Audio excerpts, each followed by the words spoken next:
നമുക്ക് ജാർഖണ്ഡിലേക്ക് പോകണം. അവിടെ നിയമസഭാ തെരഞ്ഞെടുപ്പിന്റെ ആദ്യഘട്ട വോട്ടെടുപ്പ് നടന്നു കഴിഞ്ഞു. ഭേദപ്പെട്ട പോളിംഗാണ് രേഖപ്പെടുത്തിയത്. 43 മണ്ഡലങ്ങളിലേക്ക് നടന്ന വോട്ടെടുപ്പിൽ 66.16% പോളിംഗ് ഇതുവരെ രേഖപ്പെടുത്തിയിട്ടുണ്ട്.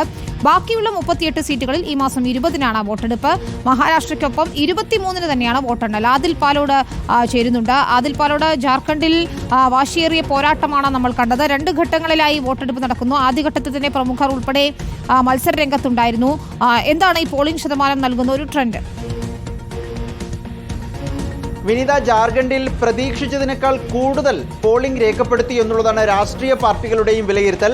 കഴിഞ്ഞ തവണ 2019 നിയമസഭാ തെരഞ്ഞെടുപ്പ് നടക്കുമ്പോൾ 65.38% പോളിംഗാണ് രേഖപ്പെടുത്തിയതെങ്കിൽ ഇത്തവണ കുറച്ചുകൂടി വർദ്ധിച്ചിട്ടുണ്ട് എന്നുള്ളതാണ്. 66.16% പോളിംഗിലേക്ക് അത് ഉയർന്നു എന്നത് രാഷ്ട്രീയ പാർട്ടികളെ സംബന്ധിച്ചിടത്തോളം പലരും പ്രതീക്ഷയോടെ അതിനെ കാണുകയാണ്. പ്രത്യേകിച്ച് BJPക്കാണ് കൂടുതൽ പ്രതീക്ഷ പങ്കുവയ്ക്കുന്ന നേതാക്കൾ പ്രതികരണവുമായി രംഗത്തെത്തിയത്.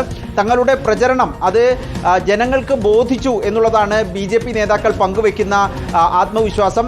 ഏറ്റവും പ്രധാനപ്പെട്ട കാര്യം, കൂടുതൽ ഗ്രാമമേഖലകളിലാണ് ഇത്തവണ തെരഞ്ഞെടുപ്പ് നടന്നത്. ആകെ 81 മണ്ഡലങ്ങളിൽ 43-ഇടത്താണ് ആദ്യഘട്ടത്തിൽ ജാർഖണ്ഡിൽ വോട്ടെടുപ്പ് നടന്നത്. ഇന്നാണ് അത് പൂർത്തീകരിക്കുകയും ചെയ്തു.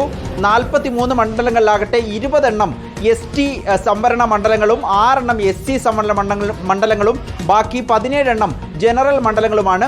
ഈ വിധത്തിൽ കൂടുതൽ റൂറൽ മേഖലയിലുള്ള ഗ്രാമമേഖലയിലുള്ള മണ്ഡലങ്ങളിൽ വലിയ തോതിൽ പോളിംഗ് രേഖപ്പെടുത്തിയതിൻ്റെ ആത്മവിശ്വാസവും പ്രതീക്ഷയും JMM അടക്കമുള്ള BJPയും JMMഉം പങ്കുവെക്കുന്നുമുണ്ട്. ബാക്കിയുള്ള 38 മണ്ഡലങ്ങളിലേക്കുള്ള തെരഞ്ഞെടുപ്പ് 20-ാം തീയതിയാണ് നടക്കുക. മഹാരാഷ്ട്ര തെരഞ്ഞെടുപ്പ് 20-നാണ്. 20-ാം തീയതിയായിരിക്കും ജാർഖണ്ഡിലെ ബാക്കിയുള്ള മണ്ഡലങ്ങളിലേക്ക് തെരഞ്ഞെടുപ്പ് നടക്കുക. ഇന്ന് മുൻ മുഖ്യമന്ത്രി ചമ്പൈ സോറൻ JMM മുഖ്യമന്ത്രിയായിരിക്കുകയും പിന്നീട് BJPയിലേക്ക് പോവുകയും ചെയ്ത നേതാവാണ് ചമ്പൈ സോറൻ. സരൈക്കേലയിൽ നിന്നാണ് മത്സരിച്ചത്.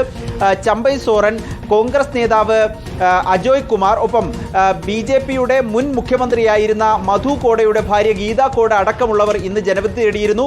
മുഖ്യമന്ത്രി ഹേമന്ത് സോറൻ, ഭാര്യ കൽപ്പന സോറൻ, മുൻ മുഖ്യമന്ത്രി ബാബുലാൽ മറാണ്ടി അടക്കമുള്ള നേതാക്കൾ അടുത്ത ഘട്ടത്തിലായിരിക്കും, 2-ാം ഘട്ടത്തിലായിരിക്കും ജനവിധി തേടുക എന്നത് നേരത്തെ ആദിൽ പാലോടാണ് വിശദമായ വിവരങ്ങൾ നൽകിയത്.